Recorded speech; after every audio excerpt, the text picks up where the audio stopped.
Thank you, Richard, for doing this today. It's really exciting for you to be here. Thank you. You know what? It's my pleasure.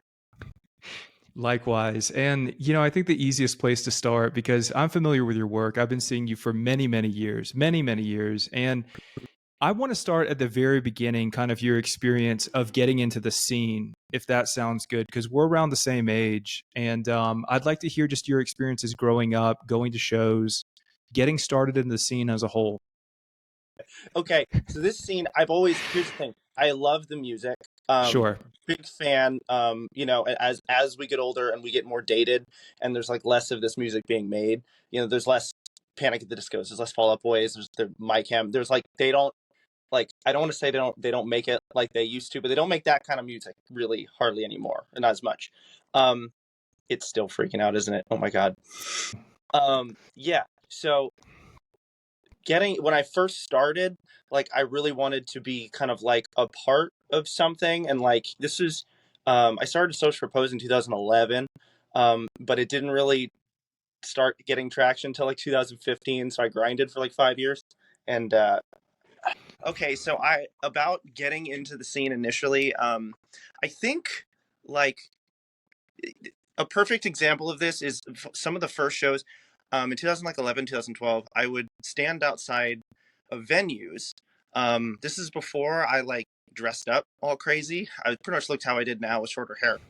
And I would hand out CDs to people coming out of the shows, and these were anywhere from like arena shows to like maybe 1,000 cap venues. And I would always go to like Escape the Fate and Falling in Reverse shows. Um, and like I would always try and get close to these bands, but then they'd be mean to me. So then, so like I don't know. I've always found like every time you try and get in with something or get into a scene or get into a group, um, you always like see the dysfunction inside of the group.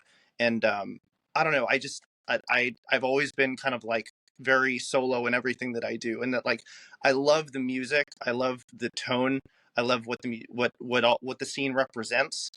With like alternative people and like misfits and people that don't necessarily fit in anywhere. But then that gets too big, and then people get shitty. So it's just I don't know. I love the music, but I never quite fit in with the scene. So I never really like got into the scene. I was around it, obviously orbiting it because I want to be around like-minded people. But I don't know. I just sing and stuff, you know. No, and I think that's a fair criticism because, it's a perfect segue because you straddle two worlds, right? I mean, certainly as a musician, but then also as a social media personality. And I think it's fair to say that you've transcended what it would mean to be a musician in the scene. And that has contributed to your You're killing. virality, and I find it fascinating. And I would just love for you to speak to that, just kind of open up on what that journey is like. I think uh, mainly what I think from the very beginning, I always wanted to be uh, an artist that didn't have to say anything and just put out music and people would just listen and like show up. That didn't happen. Like I look at even bands like, I mean, obviously Bring Me the Horizon is transcended the scene, but like, even they are pretty heavy on the social media game, but it's like they didn't feel like they had to be influencers um, to do it. So I think my need and thirst for attention, it was stemmed from me feeling like I'm not talented enough to just make good enough music. So I made YouTube videos, and then people liked those. So I kept making them, Fair and then enough. it kept going. Although obviously, there's some merit in that. That like, I love. I went to film school, so I love cinematography. I love camera shit. I love doing that. It's super fun. It's honestly like I would say 50-50 between like music production and writing songs and making videos, because there's an art in making videos. So I guess that went hand in hand with like my skill set. But um I do the influencer side and like trying to. I mean, like early about 5 minutes ago, and I was ranting about not fitting into the scene. Well, being an influencer, it's all about like being liked, and I'm not. I was never good at that. Like like being liked, and like I'm Sure, saying, I it's like do. But as an influencer, it's like, so it's a social aspect, and I've never been good at, I mean, even in real life, not great at being social with people. So that was always baffling to me, how that kind of like took, oh, like that became a big part of what I do, is like being kind of like an influencer type, somebody who's like on social media that also does music. That's fair. So you would say that your iconography as an influencer takes precedent over your work as a musician. I would say it wasn't intentional, but the my look is so striking and so silly and outlandish. And but I've had so much fun with it that like I kept doing, I still do. I love doing it because it's so fun and it's so interesting to me. And it really, I mean, as an artist, you want to create your own, your own source. Like you have to do your own thing if you want to survive. So I do really enjoy it, but the idea of like being an influencer and having things to say outside of my music makes me cringe so hard. Um, but I did it, and I continue to do it. It's true, but let's speak to iconography then. Let's speak to that because this is where you have transcended. And let me explain what I mean by that. Sure. You have a level of iconography that obviously divides people. For someone like me, I told you I've always been a fan of your work. And That's good. I think that being said, look, it's like when we're talking about costuming, we're talking about theatrics. That's something that I think we both indulge in. Mhm. How did that begin?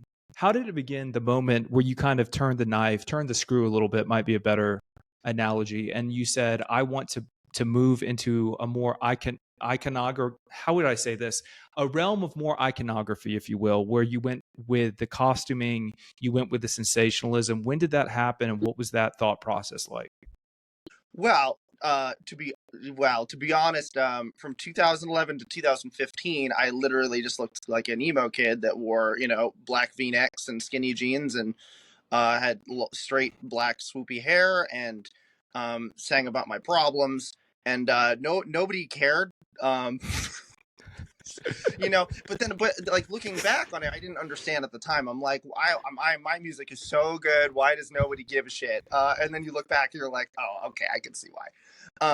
But what yeah, it was just very generic and uninteresting. I mean, it wasn't. I didn't work hard enough to like find something interesting. Like, why would somebody want to listen to my music, or why would somebody want to watch me?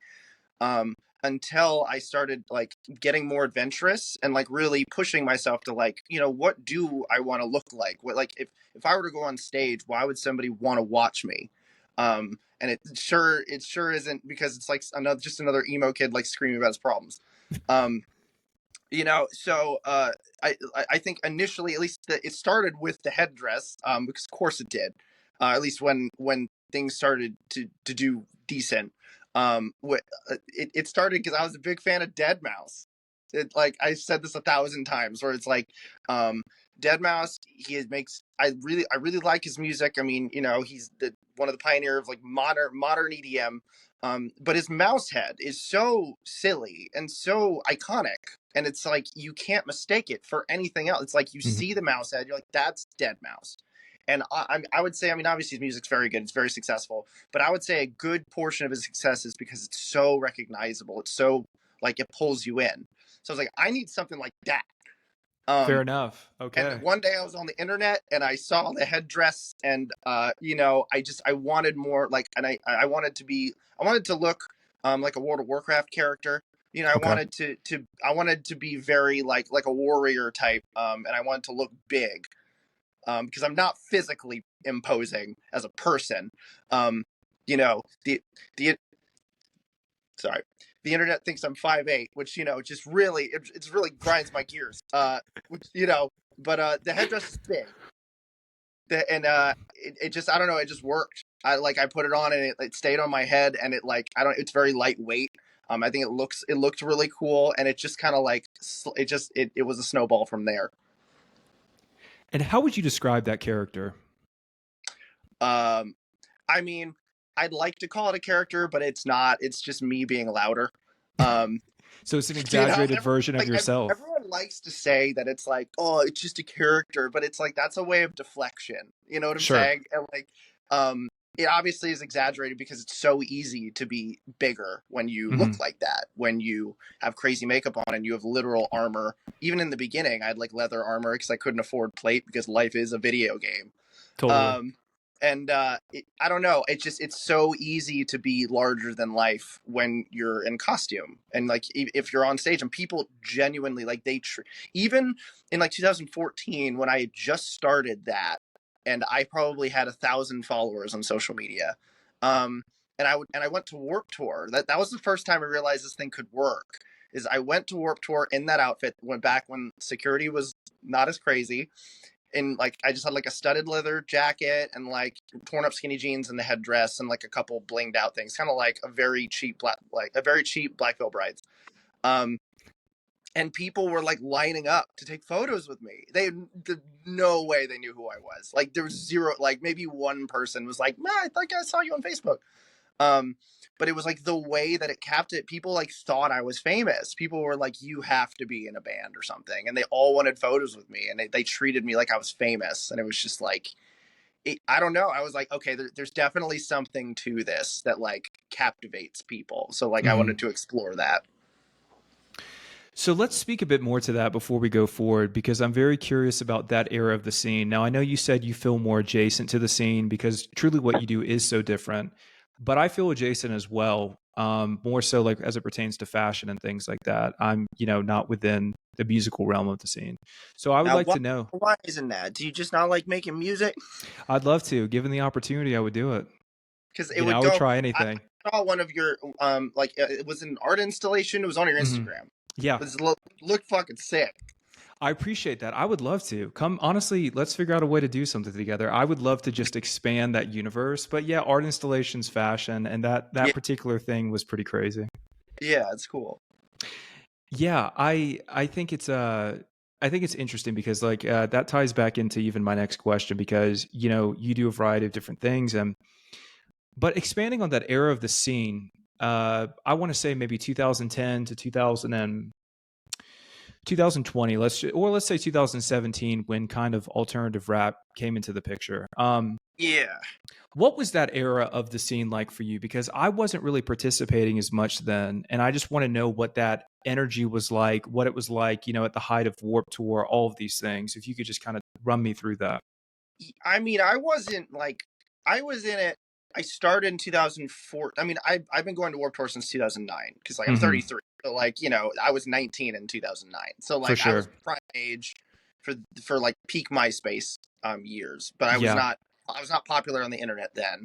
Um, so I would say from like late 2014 to like 2017 was when I was like in a clique from Yeah. like that was like emo scene, like alternative. Um, and it was the few positive things I could say about it is it was the only time I was really like part of a thing. Like we had like the My Digital Escape and all the alternative, like it was like YouTubers, like, and this was Sure. the only time where this happened, where there was like probably 15 to 20 of us, and everybody had a solid following. Everyone had like a healthy viewership. Everybody was kind of doing similar things, although each person had like their individual strengths. Um, and it felt nice because like it wasn't an island. Everybody was like collabing with it. And I would go to LA all the time, and we would make just a shit ton of content, and people loved it, even if the content was terrible by today's standards. Like it was like just a lot of I don't want to go as far and say camaraderie, but like there was just a lot going on, and people were definitely like raising each other up. Yeah. Um, and then and then I would let then the cancel culture kind of thing started around 2016 17, and then everyone tore each other apart. For sure. And the Yeah. scene kind of collapsed in on itself. Emo got less popular, although arguably I would say it's still as popular. It's just different. Um, but those 3 or 4 years were like Warped Tour is really strong, like 2015, 2016. Um, yeah, it was fun. It was a lot of fun, and I think a lot of there wasn't a lot of like anger and hate. It was more like everyone was kind of like together on things, which was nice. So let's talk about where the environment stands now. Maybe it could be for the scene, maybe it could be for alternative social media culture. I'm not sure because everything's become so fragmented. To your Yeah. point, there it was cohesive. There was a moment Mhm. in time, as you just mentioned, where things seemed to be cohesive within that community. Now everything Every, is so fragmented. yeah, like everyone like knew each other. Like all the YouTubers, maybe I mean we would say we were friends, but you know how it is. But Yeah, everyone was like connected, and sure. yeah, it was cool. It's very not like that now. How would you describe it now, and how have things changed? Um, well, I think I don't know if like my experience is a good like representation of how things are because I'm very like I mean I got burnt by all of that and I like course corrected. It took many years, but like I'm definitely an island now. Like I Sure, do. And and I do my own thing, and I'm doing arguably just as good as then. It's just different. Like it's hard to compare different like chapters of this because it's you just don't know where it's gonna go. Um, but I think like it's just I don't like really I very rarely collaborate with people. Whereas for before it sure. was like every month it was just like someone just people just appearing in video. They were Like you spawning, literally never knew who you're gonna get, and like it was of so course. random and crazy, and you would collab with anyone, doesn't matter. Hmm. Whereas now I'm like very picky with who I collaborate with. I'm much more like guarded. I don't like let anyone in. I'm very just protective about like what I do and what I put out. Um, yeah, I mean, and that's the shifting landscape of society, but also, um, I just I got older and like I've learned um what works for me, and everyone's different. But for me, it's like I said in 2011, I always wanted to be a musician. I always wanted to like make music. And that was always the core goal. And then along the way, I became an influencer, Hmm. and then I got like smushed into a pulp, and I was like, okay, I don't like that. I don't want to base my like self-worth and everything that I have based on how people feel about me because For people are sure. around. Um, so I went back to music a few years ago, and I've just been doing a lot of that. So I'm definitely an island, and I feel like a lot of people can share that sentiment, but I don't know because I don't talk to anyone. Um, but what I do is do my own thing. Surprisingly, I feel the same way. The world has a tendency to do that, after life experiences, the world has a tendency to do that. So I do share that sentiment. Hmm. But I suppose that brings us into the next part, right? I mean, in terms of your work in the present. So you're pretty omnipresent as you were talking about the work you're doing now. If you could just explore that, because you're pretty much everywhere, at least when I'm on social media, I always see you. Rid of So me. yeah, I can't. And we're here now.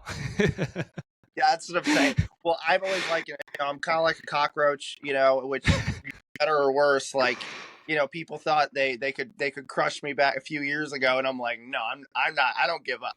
I don't give up. I change. I but I feel like for people who it's so hard to be a professional artist and like make a living off of doing art because you have to make money, and making money um you need to compromise on your art, and that's like anti-art.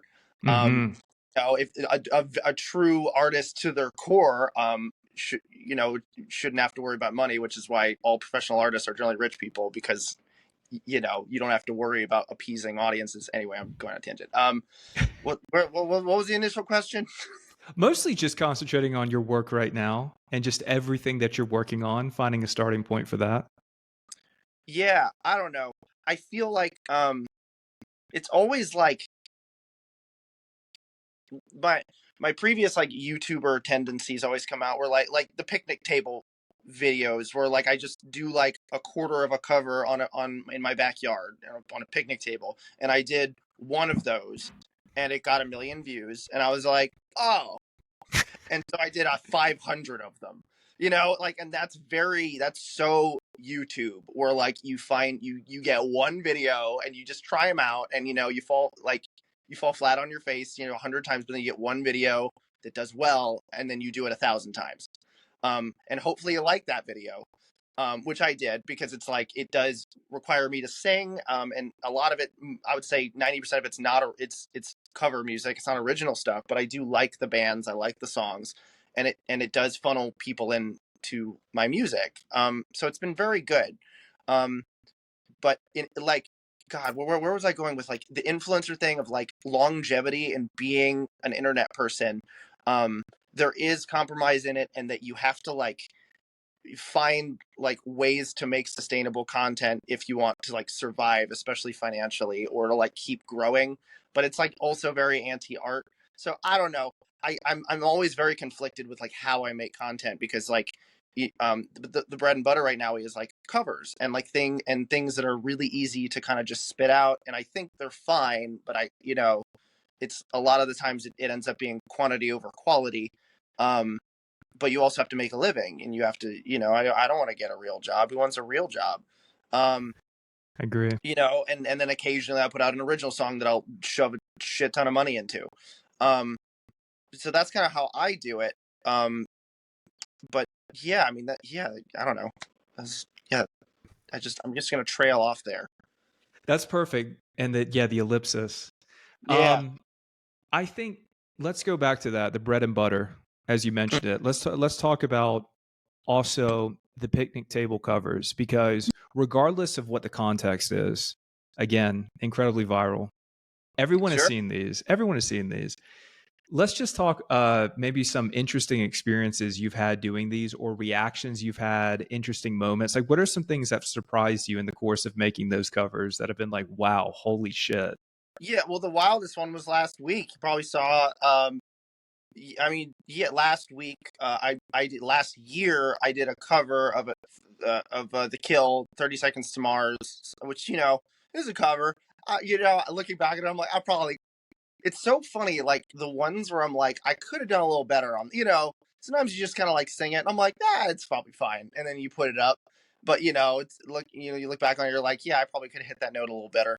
But then Jared Leto saw it and then like flew me out to California, and like 12 hours notice. I get at like 5 p.m. the day before, get an email from his team being like, "Yo, you wanna come play Anaheim tomorrow?" I'm like, "Oh, it'll be like a cute little acoustic show." It's like, no, it's the iHeartRadio like festival where like Fall Out Boy went on right after us, and the 1975 went on right before us.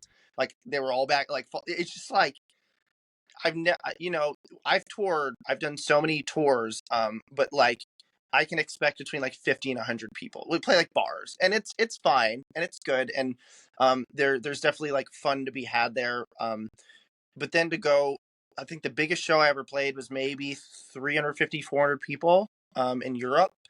And then to go from that to going on stage with Jared Leto and Mikey Way was just up. I saw him he was just on bass, and I got to sing The Kill with Jared Leto because I did this stupid picnic bench cover.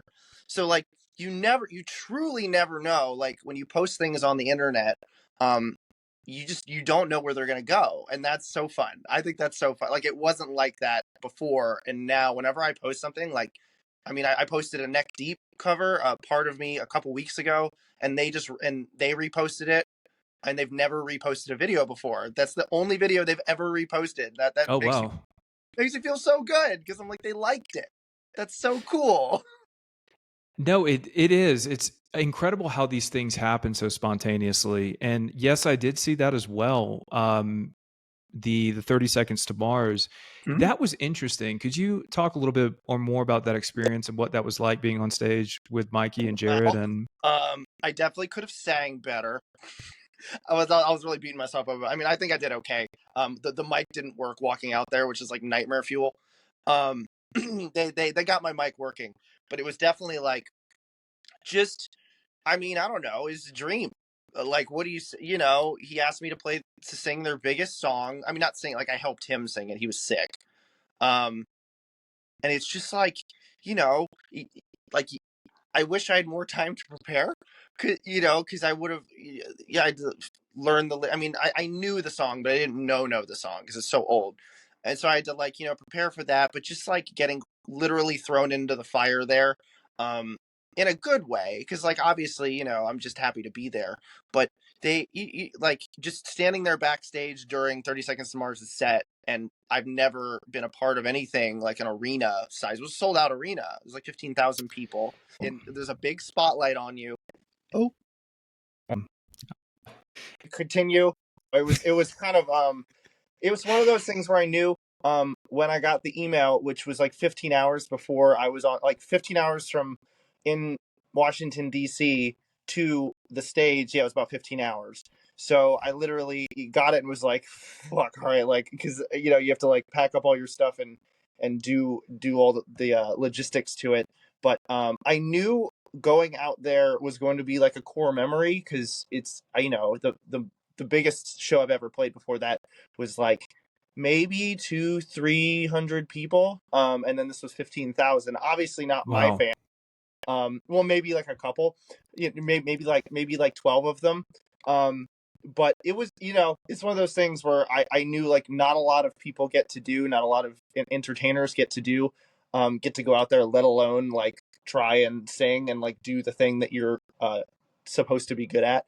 So that was really cool. It was really neat. There was technical difficulties, which I kind of expected to happen. It can't be perfect, but the fact that I was even out there was sick. Um, and I thought I would be more scared being up there, but I kind of wasn't. Jared Leto was super nice. Um, I don't know, like I found the bigger the celebrity, the more nice they are. I can't tell if it's like because of a PR team or whatnot, but it was like I knew overall, even if there was like frustrations involved because it was so last minute and it was so stressful and like I just wanted to like do well up there.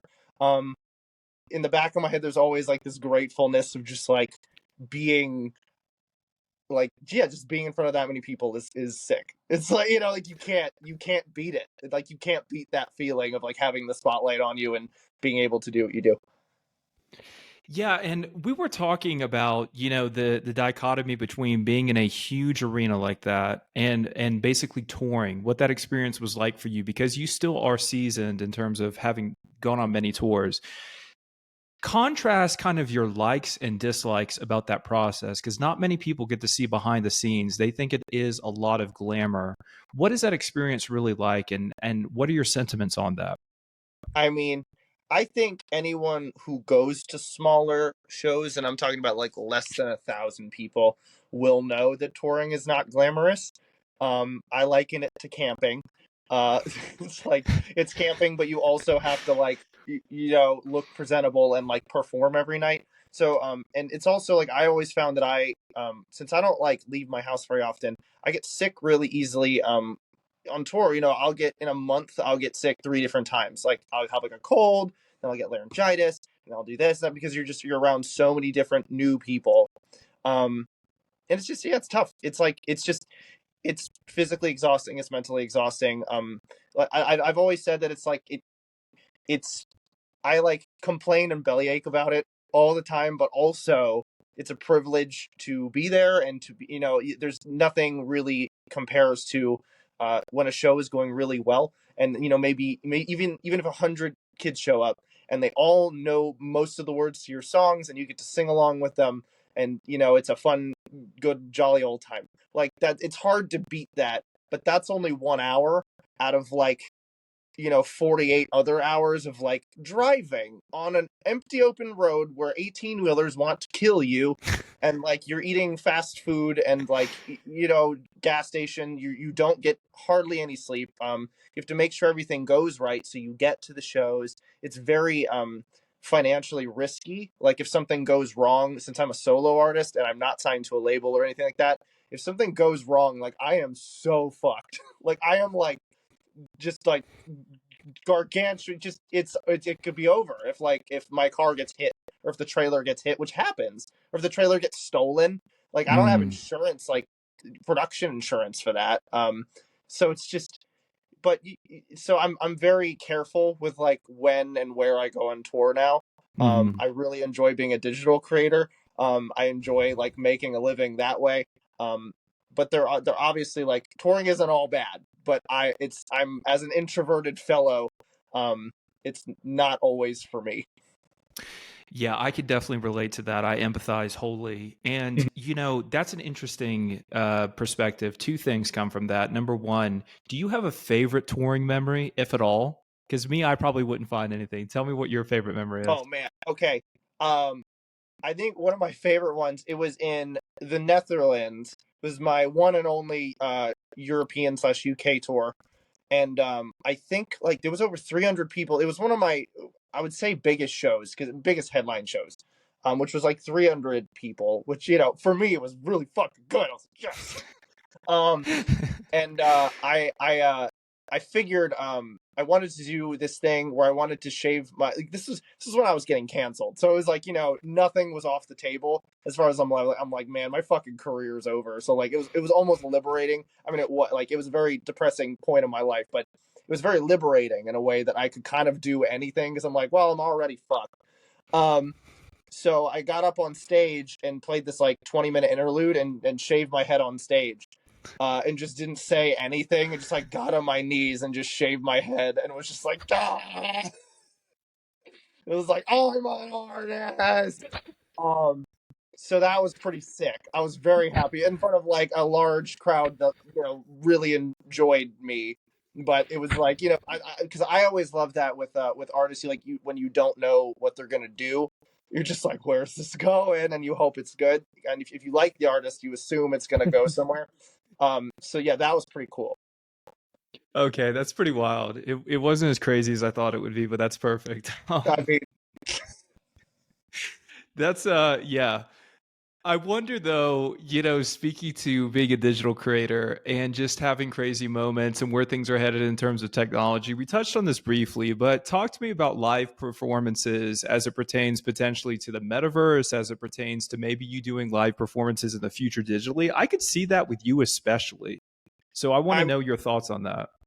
well, no one gives a fuck about VR or the metaverse. See, we recorded 45 minutes that will never see the light of day, where I just It's true. ranted about how I love VR.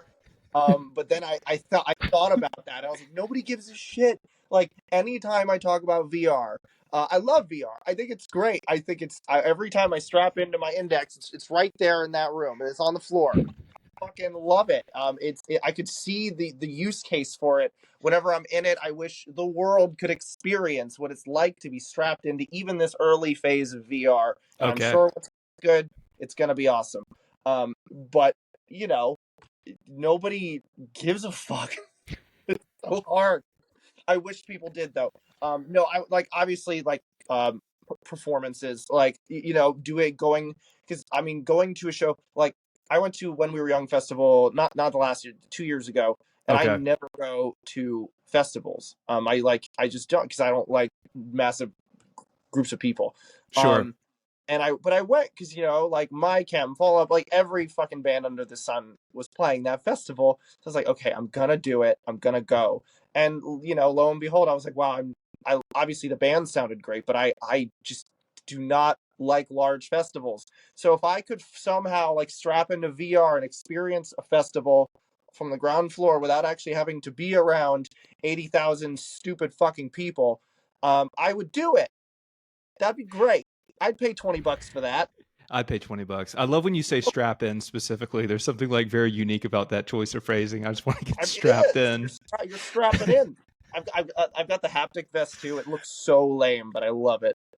So, okay, so I mentioned this previously, but 100-foot projection of you. That's obviously where this is all headed, right? People are going to have to endure you as 100-foot projection, not just in their phone, but in every Well, city in the world. I mean, if you think about it, if you hold your phone close enough to your face, like to scale, I'm almost 100 feet tall. That's a Yeah, fair point. Yeah, you you know what got I'm me on saying? that one. It's like my goal is to be unavoidable by everyone on the planet. That's my goal, and I'm trying. At Thanksgiving last year, my cousin, who's he's great. He's a normie, but he's great. Fair enough. Um, he sat next to me, and he was just like, "Dude, I saw you on the front page of Reddit yesterday," and I was like, I'm doing pretty good, even though financially it does not pay well. None of this pays well, but um, you know, infamy has its perks, I guess. So, do you strive to be the most infamous artist on the planet, for better No, or for worse? people show up to your house and like are mean to you in public. You would not believe how many people. Okay, it's a specific look Um, Okay. like like if I'm walking in the mall or whatever, and I'm with my partner, we're walking in the mall, and you can just see somebody. They always are under the age of 30. They probably have dyed hair, but not always.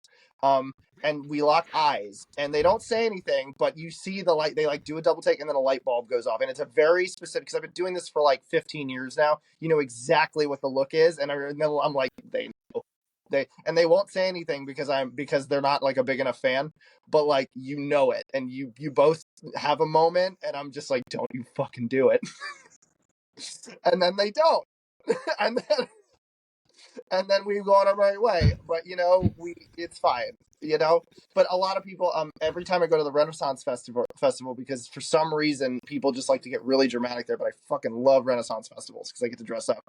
Um, and then everybody, they talk so much shit at it, but they never say it to your face, and it's just like, this is so high school. If you want to say something mean, say it to my face. Well, actually, don't say anything at all. But like, um, it's just like, yeah, people are really mean. I don't know where I was going with that. Well, it's either a look of, as you said, it's either a look of absolute admiration or a look of contempt, and you don't know if that interaction is going to be I think violence a or, lot of it you is know, more like people aren't used to seeing somebody they like. I'm famous. It's like, I don't want to say famous. It's like they know you from the internet. They've like sure. seen you digitally, and they're like, oh, like whether it's contempt or not, whether they're a fan or not, it's more just the excitement of being like, what? So it's more of that. That's totally fair. I mean, because, it's like, okay, I obviously prefaced the conversation with being like, Richard, you know where I'm coming from. I'm a fan of yours. I've always been fascinated by your journey. So that was so important for me to have this conversation. But I could imagine if we were together, I might fear for your life a little bit, granted I some don't of the know things about that I've that. read. No, I don't know about that, but people definitely walk up to me and be like, "Why did you cheat on your girlfriend?" I'm like, "That was 7 years ago, bro. Like, come on, man. Just let me live my life." You know what I'm saying? Like, I have dated so many people since then. It's ridiculous, but I just don't. Here, like, I don't know if I talked about this because this was like several days ago. But the Sure, idea of please. me being my like dramatic past is like immortalized because I was so vocal then, but I've been so quiet the last like 5 or so years and just focusing on music because I'm like, yeah, maybe I don't want to participate in the drama verse. Maybe I just want to be an artist. Maybe I feel like I have more to give than that. Um, and I'm just gonna do that. But then everybody who doesn't really care much about my music, but knows me as an influencer, only remembers 2016, 2017, where I was like a very boisterous fellow. Um, so I don't know. Anyway.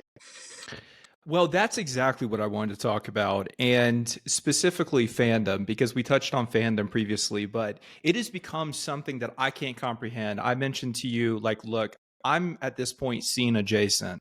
I'm in the scene.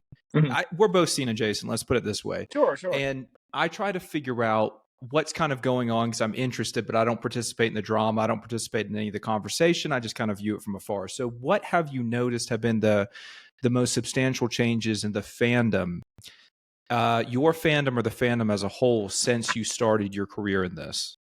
Um, well, it's two different things. Like my fandom specifically, they're a very vocal bunch. Um, but as I've aged, I'm 33 now. And as the scene has aged, I saw Fall. I was not. I would say hanging out with Fall Up. I was right next to them, and they were ignoring me, even though they know who I was. They knew. Um, and I was they're just look everyone's older, man. They're all in their 40s, like everyone's just older, so it gets a little, so my audience has obviously gotten older. It's much more eclectic now, because I couldn't even like pigeonhole, like if you'd say like what's the average Social Repose fan, and I'm like, I don't know. Probably more alternative, maybe dyed hair, or there's a lot of black, but as far as age, race, ethnicity, gender, I couldn't tell you. It's 50-50 on everything.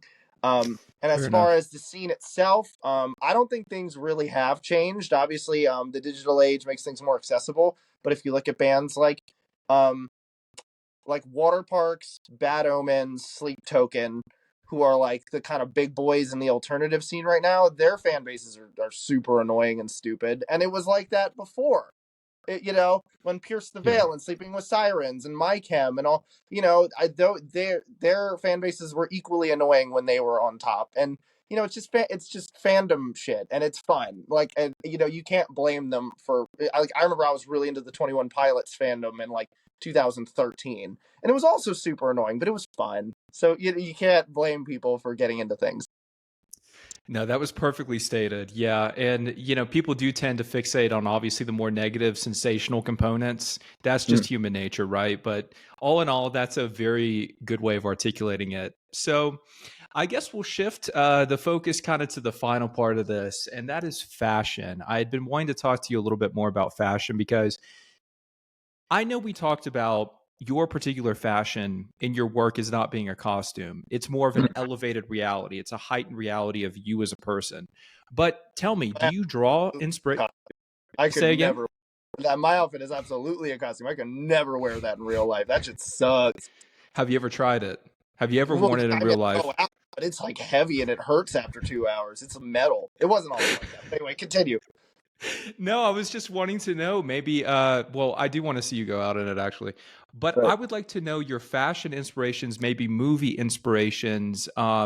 Just delving some more into that because I want to get to know more what inspires you, like as you add on to your persona. Well, big fan of Blade Runner. Jared Leto. Shout out, Jared. I know. Feeling Blade Runner, Jared. Um, Yeah, no, I've always from the beginning. I literally wrote it down in like a document in 2011 when I started Social Repose that like I just wanted to be tier I wanted to be tier 4, the tier 4 Warlock set in World of Warcraft. Um Tier 5 is pretty cool too. But it's pretty sick. Um, and I feel like I achieved that. But I like I've always been really driven by like video game aesthetics, like villains in video games, World of Warcraft, Warframe, like those types of games. And I just always loved like how angular and I go through phases where I was like going through a more like cyberpunk phase of that, and that wasn't when cyberpunk was big. This was like 2018 when everything was lit up and I had like just a lot of lights, and I was very glowy and metally. But then I found that I just hated dealing with wires and batteries, and I got shocked too many times. So I was like, all right, we're stripping it back. So it's like, and now it's more like gothic, kind of like medieval, a lot more armor. Definitely still more steampunk vibes. But it's like I just go through phases where I just try things out. But I mean, and that's art is like you keep trying things out, and obviously some things work better than others. But I don't know. It's just constantly experimenting. I don't really have like an end. The outfit it never has an end goal. It's more just like a thing that is constantly like amorphous and like evolving. It's modular. I didn't Yeah, realize that. it's very modular. Wow. So I guess that brings us to kind of the last part of that, and this is interesting. Okay, so we spoke very briefly about AI, but I'm kind of wondering, do you see yourself adding maybe a technological component to your costume? I know that's a bit obscure, but I'm curious maybe in the future with advances like in for example, technology-based textiles, do you see yourself basically just becoming a sort of cyborg? If I won the lottery, as the meme says, I wouldn't tell anybody, but there would be signs. Um, I would get if I had an unlimited. Let's say you dropped half a mil in my account tomorrow. Um, I would and I don't think they're quite available, but I would definitely get AI controlled animatronic wings, like Okay. wings move with you. I've seen prototypes, and Mhm. they're just definitely they're generally like art installations, or they're like specific artists make them, but they're not really practical.